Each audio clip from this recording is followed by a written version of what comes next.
যুক্তরাষ্ট্র ও দক্ষিণ কোরিয়াকে হুমকি দিল উত্তর কোরিয়া। এরপর জানাবো চীনের নৌবহরে যুক্ত হল তৃতীয় রণতরী ফুজিয়ান। আরও জানিয়ে দেব বিশ্ব পরিস্থিতি 1939 সালের মতো, সতর্ক করলেন মার্কিন যুদ্ধমন্ত্রী। এরপর জানাবো বাইডেনই ইউক্রেনে যুদ্ধের সূত্রপাত ঘটিয়েছেন বললেন ডোনাল্ড ট্রাম্প। জানাবো গাজায় সাহায্যপূর্ণ সরবরাহে বিধিনিষেধ আরোপ করল ইসরায়েল।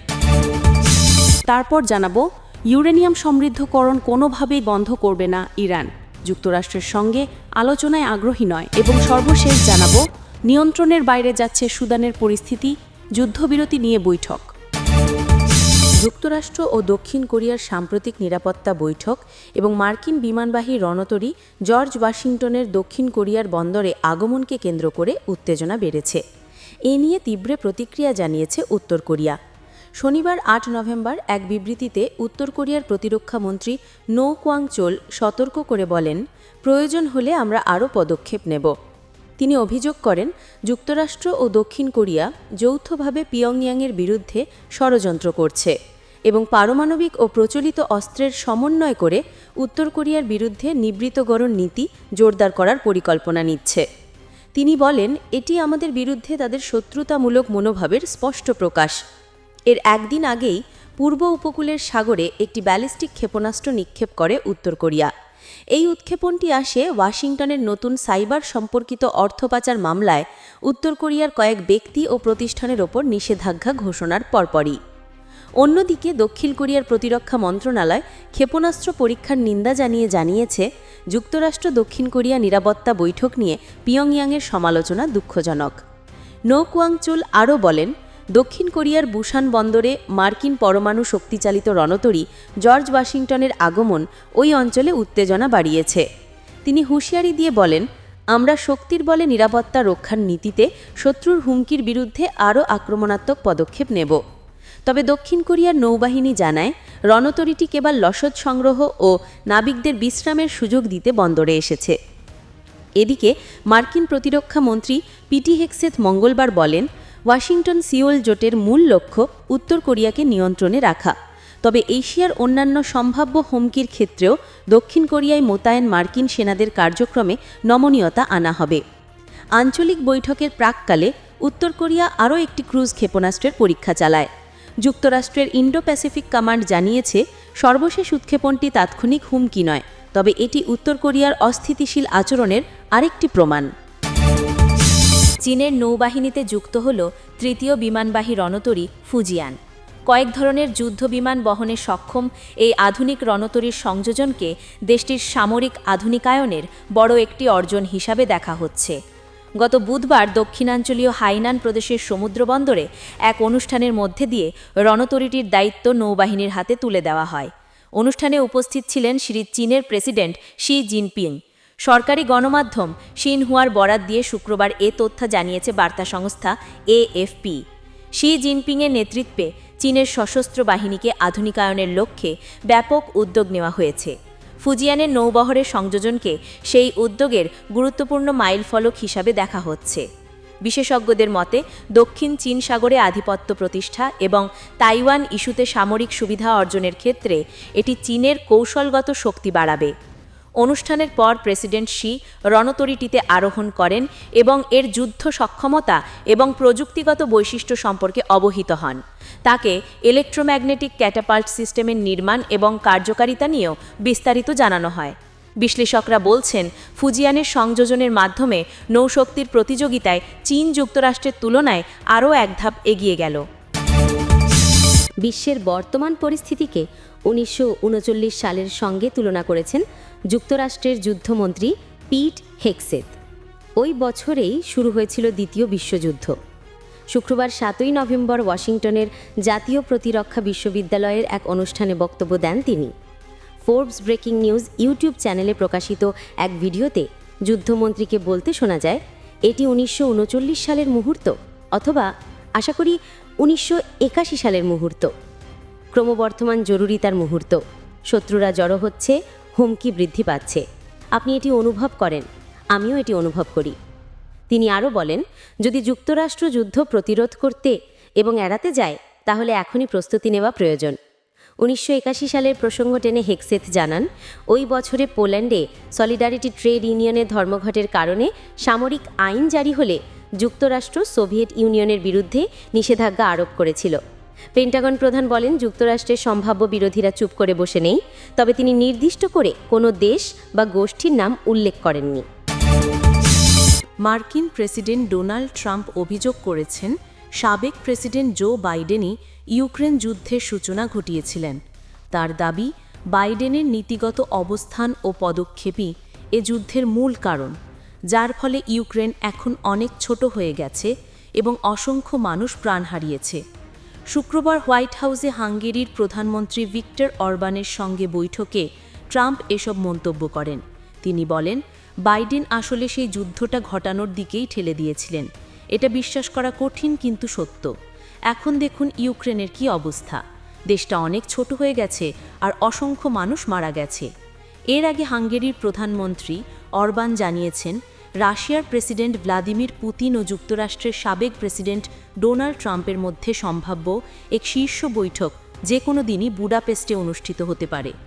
গত মাসে ট্রাম্প বলেছিলেন, বুডাপেস্টে পুতিনের সঙ্গে তার নির্ধারিত বৈঠকটি প্রয়োজনীয় অগ্রগতি না হওয়ায় সাময়িকভাবে স্থগিত করা হয়েছে। পরে ক্রেমলিন ও হোয়াইট হাউস উভয় পক্ষই স্পষ্ট করে জানায়, বৈঠকটি বাতিল নয় বরং স্থগিত। অরবান আরও জানান, যুক্তরাষ্ট্র ও রাশিয়ার মধ্যে ইউক্রেন সংঘাত সমাধান নিয়ে এখনও কিছু অনিষ্পন্ন বিষয় রয়ে গেছে। সেগুলো মীমাংসা হলে কয়েকদিনের মধ্যেই বুডাপেস্টে শান্তি সম্মেলন অনুষ্ঠিত হতে পারে। কসুত রেডিওকে দেওয়া এক সাক্ষাৎকারে তিনি আত্মবিশ্বাসের সঙ্গে বলেন, পুতিন ও ট্রাম্পের বৈঠক বুডাপেস্টে অবশ্যই হবে।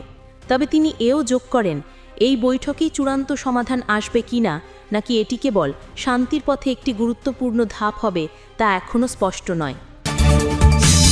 গাজায় কোনো ধরনের মানবিক সাহায্য প্রবেশে নতুন করে বিধিনিষেধ আরোপ করেছে ইসরায়েল। ফলে ইসরায়েলি বোমাবর্ষণে বিধ্বস্ত এই অঞ্চল এখন তীব্র খাদ্য, পানি ও ওষুধ সংকটে ভুগছে। ধ্বংসস্তূপে পরিণত হওয়া গাজায় লাখো মানুষের জীবনযাপন দিন দিন আরও দুর্বিষহ হয়ে উঠছে। জাতিসংঘ জানিয়েছে, গাজার মানুষের কাছে যে পরিমাণ সাহায্য পৌঁছাচ্ছে তা তাদের প্রয়োজনের তুলনায় অনেক কম। সংস্থাটি বলছে, পরিস্থিতি মোকাবিলায় অবিলম্বে আরও সহায়তা প্রয়োজন। জাতিসংঘের মুখপাত্র ফারহান হক জানান, 10 অক্টোবরের পর থেকে জাতিসংঘ প্রায় 37,000 মেট্রিক টন সহায়তা সরবরাহ করেছে, যার বেশিরভাগই খাদ্যপণ্য। তবে ইসরায়েলের আরোপিত নতুন বিধিনিষেধের কারণে অধিকাংশ মানুষের কাছে এই সহায়তা পৌঁছানো সম্ভব হচ্ছে না। তিনি আরও বলেন, বর্তমানে আল কারারা ও কারেম আবু সালিম সীমান্ত ক্রসিং দিয়ে সীমিত পরিমাণে মানবিক সহায়তা প্রবেশ করছে, কিন্তু উত্তর গাজা বা মিশর থেকে দক্ষিণ গাজায় প্রবেশের কোনো সরাসরি পথ খোলা নেই। এতে বেসরকারি সংস্থাগুলোর সহায়তা কার্যক্রমও বাধাগ্রস্ত হচ্ছে। জাতিসংঘের তথ্য অনুযায়ী যুদ্ধবিরতির পর প্রায় 10 লাখ মানুষের মধ্যে খাদ্য বিতরণ করা হয়েছে। তবে এই পরিমাণ গাজার মোট জনগোষ্ঠীর চাহিদা পূরণের জন্য যথেষ্ট নয়। বিশ্ব খাদ্য কর্মসূচি সব সীমান্ত ক্রসিং খুলে দেওয়ার আহ্বান জানিয়েছে। সংস্থাটি জানিয়েছে, বিশেষ করে গাজার উত্তর অঞ্চলের সীমান্তগুলো কেন বন্ধ রাখা হয়েছে সে বিষয়ে ইসরায়েল কোনো ব্যাখ্যা দেয়নি। যুক্তরাষ্ট্রের সঙ্গে আলোচনায় আগ্রহী নয়। ইরানের পররাষ্ট্রমন্ত্রী আব্বাস আরাকচি বলেছেন, তেহরান যুক্তরাষ্ট্রের সঙ্গে সরাসরি আলোচনায় আগ্রহী নয় এবং ইউরেনিয়াম সমৃদ্ধকরণ কর্মসূচি কোনোভাবেই বন্ধ করবে না। আল জাজিরাকে দেওয়া সাক্ষাৎকারে তিনি বলেন, কোনো রাষ্ট্রই নিজেকে নিরস্ত্র করে না, যুদ্ধেও যা অর্জন সম্ভব নয় তা আলোচনায়ও সম্ভব নয়। আরাকচি বলেন, যুক্তরাষ্ট্র ইরানের পরমাণু কর্মসূচি নিয়ে যে শর্তগুলো দিয়েছে তা অগ্রহণযোগ্য এবং অসম্ভব। তিনি উল্লেখ করেন, ইরানের শান্তিপূর্ণ পরমাণু কার্যক্রম নিয়ে উদ্বেগ দূর করতে তারা আলোচনায় প্রস্তুত, তবে তা হবে পরোক্ষভাবে, সরাসরি বৈঠকে নয়। পররাষ্ট্রমন্ত্রী আরও বলেন, তারা ক্ষেপণাস্ত্র কর্মসূচি নিয়ে আলোচনা করবে না এবং ইসরায়েলকে হুঁশিয়ারি দিয়ে বলেন যে ভবিষ্যতে যে কোনো আগ্রাসী পদক্ষেপের পরিণতি ভয়াবহ হবে। তিনি সাম্প্রতিক ইরান ইসরায়েল সংঘাত থেকে ইরানের অর্জিত গুরুত্বপূর্ণ অভিজ্ঞতা থাকার কথাও উল্লেখ করেছেন। আরাকচি ইঙ্গিত দেন যে ইস্ফহান, নাতানজ ও ফোর্দো পারমাণবিক স্থাপনাগুলোতে সাম্প্রতিক হামলার পরও ইরানের সমৃদ্ধ ইউরেনিয়াম এবং প্রযুক্তি অপরিবর্তিত রয়েছে। তিনি দাবি করেন, ধ্বংসস্তূপের তলায় থেকেও সমৃদ্ধ ইউরেনিয়াম রয়ে গেছে। এই দাবি সম্পর্কে আন্তর্জাতিক পরমাণু শক্তি সংস্থার প্রধান রাফায়েল গ্রোসি উল্লেখ করেছেন, ইরানের হাতে এখনও প্রায় 400 কেজি 60% সমৃদ্ধ ইউরেনিয়াম রয়েছে। এর আগে মার্কিন প্রেসিডেন্ট ডোনাল্ড ট্রাম্প ইরানের বেশ কয়েকটি পারমাণবিক স্থাপনাগুলো ধ্বংস হয়ে যাওয়ার দাবি করেছিলেন, তবে IAEA সূত্রে জানানো হয়েছে ক্ষতিগ্রস্ত স্থাপনাগুলোতেই বেশিরভাগ ইউরেনিয়াম সংরক্ষিত আছে। ইরান ও যুক্তরাষ্ট্রের মধ্যে সরাসরি আলোচনা অনিশ্চিত থাকায় ভবিষ্যতে সম্পর্ক ও পারমাণবিক বিষয়ক পরিস্থিতি আরও উত্তেজনাপূর্ণ রূপ নিতে পারে, বিশেষ করে ইসরায়েল-ইরান উত্তেজনা বিবেচনায়। সুদানে চলমান গৃহযুদ্ধ ক্রমেই নিয়ন্ত্রণের বাইরে চলে যাচ্ছে। মানবিক বিপর্যয় রোধে যুদ্ধবিরতির আহ্বান জানিয়ে আন্তর্জাতিক মহল একের পর এক বৈঠক করছে। রোববার মিশরে যুক্তরাষ্ট্রের সাবেক প্রেসিডেন্ট ডোনাল্ড ট্রাম্পের আফ্রিকা বিষয়ক দূত মাসাদ বুলোস সুদানের পররাষ্ট্রমন্ত্রীর সঙ্গে বৈঠক করেন। পরদিন সোমবার তিনি আরব লীগের নেতাদের সঙ্গেও আলোচনায় বসেন। বৈঠকে অংশ নেওয়া নেতারা মানবিক যুদ্ধবিরতি এবং স্থায়ী শান্তি প্রতিষ্ঠায় একযোগে কাজ করার আহ্বান জানান।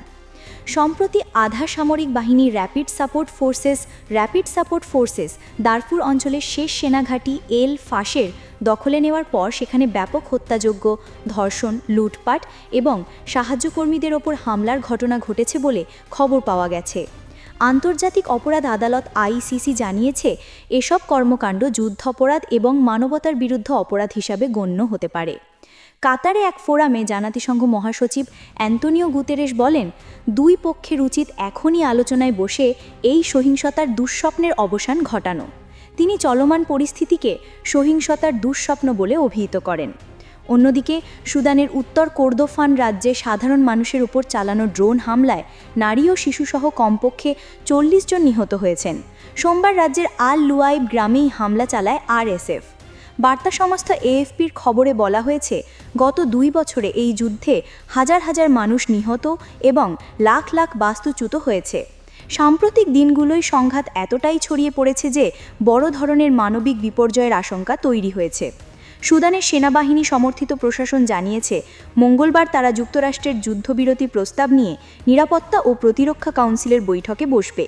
এদিকে নতুন করে কোর্দোফান অঞ্চলে হামলার প্রস্তুতি নিচ্ছে RSF, যা সংঘাতকে আরও ভয়াবহ করে তুলতে পারে।